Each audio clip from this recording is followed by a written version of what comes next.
Hello friends, again हम next lecture practice set 7 ठीक है लेकर के आ गए। प्रैक्टिस सेट 6 अभी हमने आपको क्लियर करवाया था, एक लेक्चर में ही कंप्लीट हो गया था।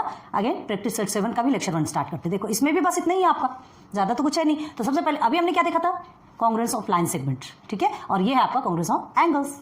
लाइन सेगमेंट का कांग्रुएंस कैसा देखा था हमने, क्या कहा था, एक के ऊपर कोई भी दूसरी चीज को रखी जाती है तो नीचे वाली चीज आपको सीध नहीं होगी, दिखेगी नहीं, तो वो क्या कहलाएगा, वो एक दूसरे का कांग्रुएंट है। हैंड का एग्जांपल दिया था हमने, इस हाथ के ऊपर अगर आप दूसरे हाथ को रखते हो एग्जैक्ट फिट बैठ जाता है, इधर कहाँ आपका नहीं दिखता, means this hand is congruent to this. Okay, अब हम चलते हैं एंगल पे। तो देखो एंगल यहाँ ध्यान दीजिए, कुछ ये एग्जाम्पल्स है, ये एग्जाम्पल्स है वो आपके प्रैक्टिस सेट का है। ओके, तो चलिए ये आपका 35 डिग्री का है, this is your 90 degree, this is 100 degree, this is 35, this is 100 and this is 90।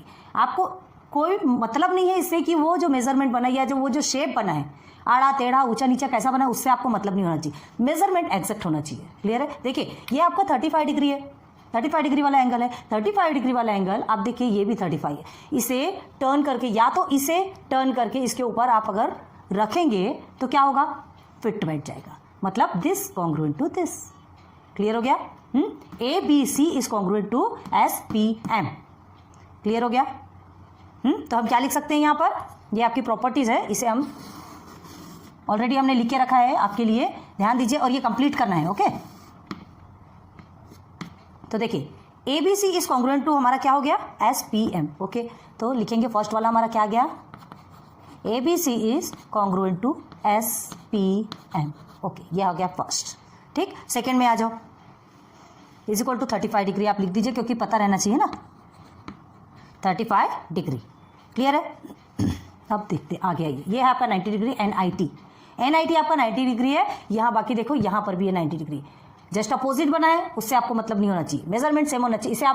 इसे टर्न करेंगे, टर्न करने के बाद अगर यहाँ पर आप इसके ऊपर रखते हैं तो वो क्या होगा, एकदम एक्जैक्ट फिट हो जाएगा, तो वो आपका क्या कहलाएगा, कांग्रुएंट है ना। तो NIT is congruent to SRI। चलिए NIT सेकेंड लिख लीजिए, चलिए यहाँ पर लिखो NIT इज कांग्रुएंट टू क्या है, SRI। ये आपका एंगल है, हाँ सॉरी, ये एंगल सीन होना चाहिए। एंगल मतलब क्या होता है, ये जो हमें सीन हो रहा है ना, ये एक साइड से ओपन, तो ये एंगल का सिंबल है, ये तो पता है ना, तो हमें एंगल सीन करना पड़ेगा। तो SRI okay is equal to how many degree, 90 degree right angle. Okay, अब थर्ड में देखिए, थर्ड में क्या है, और क्या है आपका, ये दो तो आपको मिल गए। अब इसके इक्वल और कोई थर्ड भी है क्या, नहीं है, इसके इक्वल भी थर्ड नहीं। देखिए ये 100 डिग्री, ये भी 100 डिग्री। ओके, अब ये क्या है, इसे टर्न करके आप इसके ऊपर पुट कीजिए, बिल्कुल एग्जैक्ट आपको मिलेगा। देयरफॉर PTQ एंगल PTQ आपको दिख रहा है कि नहीं, is congruent to angle RTS। Just minute एक बार चेक कर लेते हैं। ओके, तो ये तीन हमको क्या मिले, तीन भी कांग्रुएंट एंगल्स मिल गए। अब देखो इसमें एक और चीज़ बताते हैं, अगर इसमें कोई भी हम और एक्स्ट्रा ज्वाइन करते हैं, चलिए ज्वाइन करते हैं, हम यहाँ ज्वाइन करके बताते हैं, इसे खराब करने की जरूरत नहीं है। हाँ, ये हमने एक और ड्रॉ कर लिया,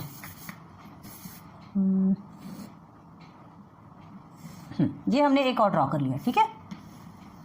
तो ये भी हमारा राइट एंगल 90 डिग्री है, ठीक है। इसे हम नेम दे देते हैं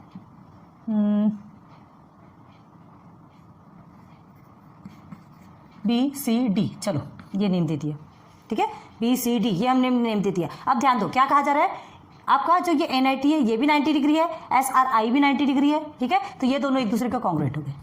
अब हम क्या करेंगे, इस एंगल को BCD को हम इसके ऊपर SRI के ऊपर पुट करेंगे, सब्स्टिट्यूट करेंगे, तो क्या होने वाला है, एग्जैक्ट फिट बैठ जाएगा, मतलब ये दोनों भी कांग्रुएंट है। अब ये दोनों कांग्रुएंट है, मतलब ये भी इसके कांग्रुएंट होगा। क्लियर हो गया। तो हम कैसा लिख सकते हैं, ध्यान दो, नंबर 4 में बताते हैं आपको, इसे आप यहां बना लीजिए, आपकी मर्जी, चलो हम ही बना के दे देते हैं।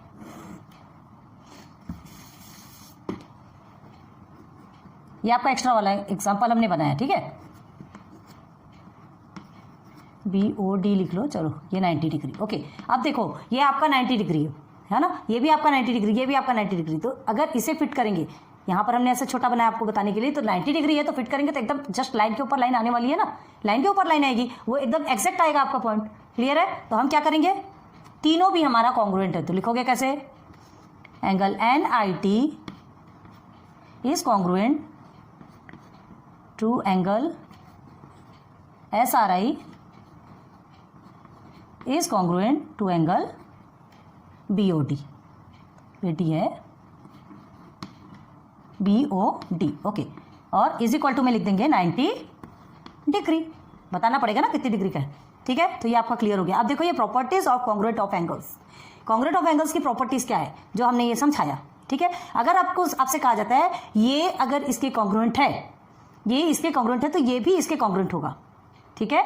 ये हाथ अगर इस हाथ के कॉन्ग्रुएंट है तो ये हाथ भी इस हाथ के कॉन्ग्रुएंट होंगे, मतलब दोनों इक्वल होंगी, दोनों भी एक दूसरे के कॉन्ग्रुएंट होंगे। ये आपकी फर्स्ट प्रॉपर्टी हो गई, ठीक है। अब सेकंड प्रॉपर्टी में देखो, सेकंड प्रॉपर्टी में हमने जो ये एग्जांपल बताया, सेकंड प्रॉपर्टी में क्या है कि अगर ये 90 डिग्री वाला एंगल इसके कॉन्ग्रुएंट है, ठीक है, और ये इसके कॉन्ग्रुएंट है तो ये इसके कॉन्ग्रुएंट भी होगा, मतलब both are congruent to each other. Clear हो गया, समझ में आ गया। तो ये दोनों भी प्रॉपर्टीज है। ये एलिमेंट ABC ये जो हमने लिखा वो यहां से लेके नहीं लिखा, आपको समझाने के लिए ये प्रॉपर्टीज, ये पूरा नोट डाउन कर लो अच्छे से, आपके लिए बहुत ज्यादा कंपलसरी है। अब देखो प्रैक्टिस सेट में आपका बस यही एक क्वेश्चन दिया गया है, इसे भी आज क्लियर करते हैं। Some angles are given below using the symbol of congruence, write the names of the pairs of congruent angles in these figures, ठीक है। आपको क्या करना है, एंगल्स मिला हुआ है, सिंबल का यूज करना है, कौन सा सिंबल, कॉन्ग्रुएंस, ओके।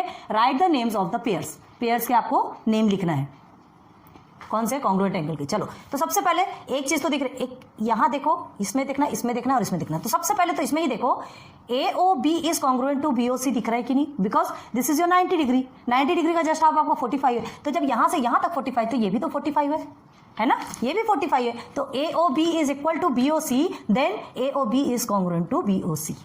क्लियर है ना। तो कैसे लिखेंगे, देखो आंसर में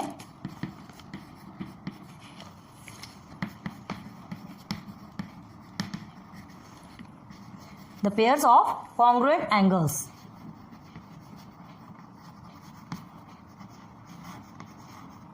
ठीक है।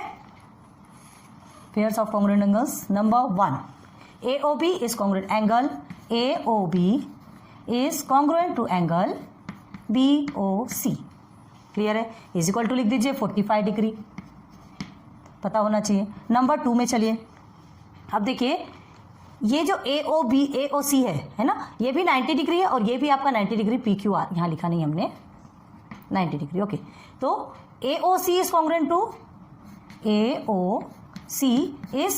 टू PQR, एंगल PQR लिख सकते हैं, why, because 90 degree, okay. Now third में आ जाइए,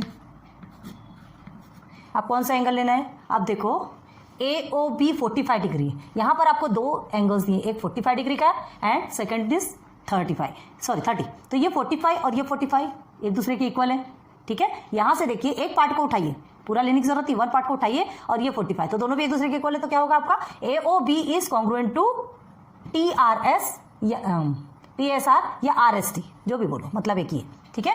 तो AOB is congruent to angle RST is equal to what 45 degree. देखो अभी क्या दिख रहा है, अब बस हमको कहीं ढूंढने की जरूरत है क्या, देखो ये भी आपका 45, ये भी आपका 45, ठीक है। हमको दो चीजें 45 की मिली है, तो हम क्या लिख सकते हैं, अब ऊपर जाने की जरूरत नहीं है, पहले यहां देखो नंबर 4 में क्या होता है, AOB congruent to BOC is equal to 45 degree, AOB is congruent to RST is equal to 45 degree. तो जब ये AOB ये दोनों के इक्वल हैं तो ये दोनों भी एक दूसरे के इक्वल होंगे, तो कैसे लिखेंगे, angle AOB is congruent to angle BOC is congruent to angle RST, तीनों भी एक साथ हो गए, is equal to what 45 degree. Clear है, हमको ऊपर जाने की जरूरत पड़ी क्या, नहीं, ये हमने सर्च कर लिया।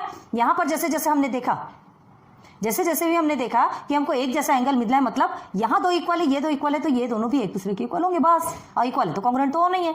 नंबर 5 में आ जाइए, अब देखिए यहां एक देखो एंगल DOC, ठीक है, DOC आपको 30 डिग्री है और यहां देखिए ये भी आपका LMN भी 30 डिग्री, तो क्या लिखेंगे, angle DOC is congruent to angle LMN is equal to 30 degree. यहां पे कॉन्ग्रुएंट नहीं लिखना, ये इज इक्वल टू 30 डिग्री, मतलब ये दोनों 30 डिग्री के हैं, ठीक है। तो समझ में आ गया क्या आपको, कितना इजी है, ज्यादा आपको कुछ भी करने की जरूरत नहीं है, जो है बस आपको मेजरमेंट देखना है और बस वैसे का वैसा लिख देना है, हाँ, होप आपको अच्छे से क्लियर हो रहा होगा। तो लेक्चर 1 में आपका प्रैक्टिस सेट 7 भी खत्म हो गया। प्रैक्टिस सेट 7 में भी ज़्यादा कुछ नहीं है ना, ये हमने बहुत अच्छे से बताया। प्रॉपर्टीज याद रखेंगे, आपको ये हमेशा क्लियर हो जाएगा। इन चीज़ों को याद रखो, प्रॉपर्टीज को याद रखो कि हमको करना क्या है। जब दो चीज़ें एक दूसरे के इक्वल हैं, ठीक है, दो चीज़ें एक दूसरे के इक्वल हैं, तो अगर कोई तीसरी चीज़ उन दो में से किसी एक के इक्वल होगी तो वो दूसरी चीज़ के भी इक्वल होगी। क्लियर है? चलो नोट डाउन कर लीजिए।